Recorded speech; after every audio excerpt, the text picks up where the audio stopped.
그런 홈케어 전반에 대해서 말씀드리도록 하겠습니다. 증상을 악화시킬 뿐 치료에는 전혀 도움이 되지 않습니다. 또 오랫동안 드셔도 부작용이 없는 차를 하나 소개시켜 드릴 텐데요. 하지 말아야 될 것 하나 있습니다.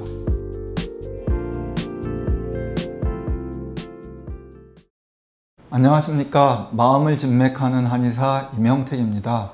이전 영상에서 자율신경 실조에 대해서 제가 말씀들을 드렸는데요. 증상과 생활요법, 또 도움이 되는 차, 이런 여러 가지들을 말씀드렸습니다. 오늘은 제가 구강자결감에 대해서 개요를 설명드리고 이것에 도움되는 차라든지 생활요법이라든지 그런 홈케어 전반에 대해서 말씀드리도록 하겠습니다. 구강자결감을 이제 호소하시는 환자분들은요, 입이 이렇게 헛헛하면서 이렇게 타들어간다고 말씀을 하시고, 또 혀가 이렇게 오그라드는 느낌도 들고, 또는 혀끝이 이렇게 빨갛거나 입안 여기저기 이렇게 패이면서 아프고요. 또 심지어는 입안에서 뭔가 이렇게 벌레가 기어가는 것처럼 이런 느낌이 든다고 하시는 분들도 많습니다. 이런 증상들을 통틀어서 구강자결감의 증상이라고 볼 수 있습니다. 구강자결감은 과로나 스트레스로 인해서 나타나는 경우가 많고요. 또 불면인 환자분들에게도 동반되는 경우가 많습니다. 구강 내의 건조, 또 갑상선 기능 저하증이나 항진증, 또 당뇨, 구강의 어떤 나쁜 습관들, 그리고 약물의 부작용 등으로 구강자결감의 원인이 됩니다. 갑상선이나 당뇨 같은 전신 증상들이 있는 경우에는 이 증상들을 치료함으로 인해서 구강자결감이 완화되는 경우가 많습니다. 또 구강건조증이나 구강의 악습관, 또 구강 내 염증 등으로 인해서 나타나는 증상은 치과 치료나 치과에서 주는 약물들을 복용하면서도 치료가 가능합니다. 양방적으로 여러 가지 검사를 했는데 정상이고 이상이 없는데도 불구하고 구강자결감이 나타난다면 제일 먼저는 내가 지금 피로나 스트레스 또 과로 등이 있는지, 잠은 잘 자는지 이런 것도 좀 살펴볼 필요가 있습니다. 그렇게 했는데도 여러 가지 큰 문제 없이 잘 하고 있는데도 이 증상이 심하시다면 한의원 진료를 받는 것도 좋습니다. 한의원에서는 혀는 심지묘라고 합니다.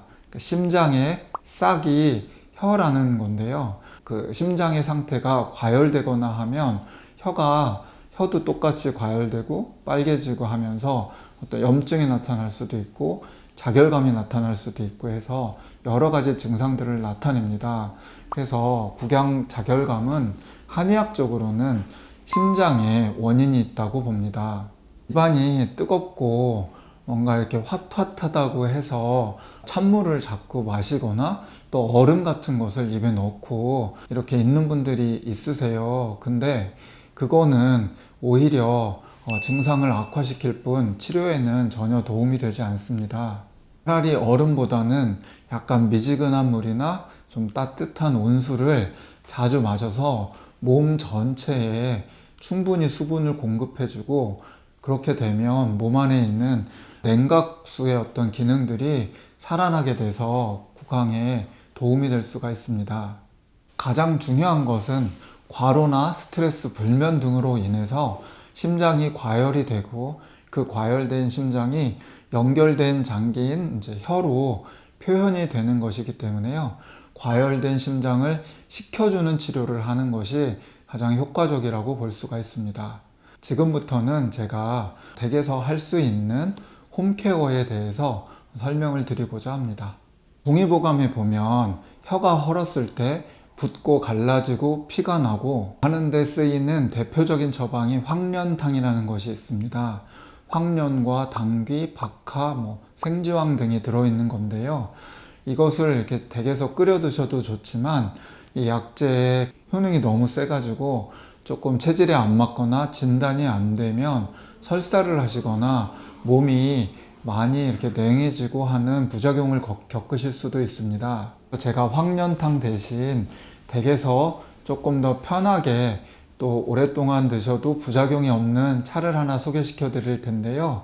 이거는 황련은 너무 차서 황련을 빼고요. 치자를 쓰는데 치자도 이게 많이 드시면 속이 냉해지고 추워지고 할 수 있으니까요. 치자를 프라이팬에 이렇게 살살 볶습니다. 볶으면 치자를 초한다고 하는데요. 볶으면 치자의 찬 성질이 살짝 이렇게 완화돼서 몸에 큰 부담을 좀 줄여줄 수가 있습니다. 그래서 치자를 불에 이렇게 구운 것, 그거 하고, 그리고 맹문동, 박하, 이렇게 세 가지를 해서 끓여 드시는 겁니다. 물 500cc에 치자 2송이, 맹문동 5g, 박하 2g 이렇게 넣어서 한 30분 정도 끓이게 되면 한 300cc 정도로 줄게 됩니다. 그렇게 되면 한 끼마다 식후에 100cc 정도 한 잔씩 해가지고 드시면 되겠습니다. 박하는 열을 내려주고 피부에도 도움이 되면서 화한 그 방향성이 순간적으로 혀의 통증을 가라앉히는 데 도움이 되고요. 치자는 기본적으로 심장에 열을 내리는 심장 모양으로 생긴 그 꽃봉오리입니다. 그것을 불에다가 이렇게 볶아서 드시면 부작용이 좀 덜하니까 그렇게 해서 드시면 좋을 것 같고, 일주일 이상 드시게 될 때는 아까 제가 2송이를 넣으라고 했는데 1송이로 줄여서 이렇게 가시면 좋을 것 같습니다. 그리고 초기에는 하루에 아침, 점심, 저녁 3잔 드시다가 한 열흘 지나서부터는 아침, 저녁이나 또 심할 때 이렇게 한 번씩 드시면 좋고요. 가끔씩 그걸 이렇게 가글을 하셔도 좋습니다. 맹문동은 심장과 폐에 진액을 보해가지고요. 촉촉하게 만들어줘요. 기본적으로 몸 자체를, 그리고 피부까지도 이렇게 냉각수를 넣어줘서 이렇게 윤택하게 만들고 촉촉하게 해주는 그런 효능이 있어서 혀도 촉촉해지고, 그리고 심장의 열이 내려가면서 혀의 열도 함께 내려가서 통증이 줄어드는 원리입니다.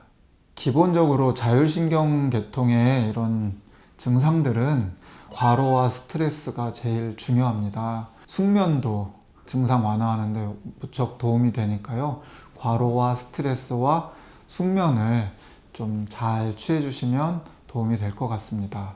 그리고 언제나 그렇듯이 적당한 운동을 통해서 너무 세거나 땀 너무 많이 흘리는 운동 말고요. 서늘할 때 좀 걷는다든지 요가나 스트레칭 같은 것을 통해서 스트레스를 풀어주고 몸의 면역력을 높여주는 게 이제 관건입니다. 도움이 되고요. 하지 말아야 될 것 하나 있습니다. 탄산음료와 커피가 도움이 안 되고요.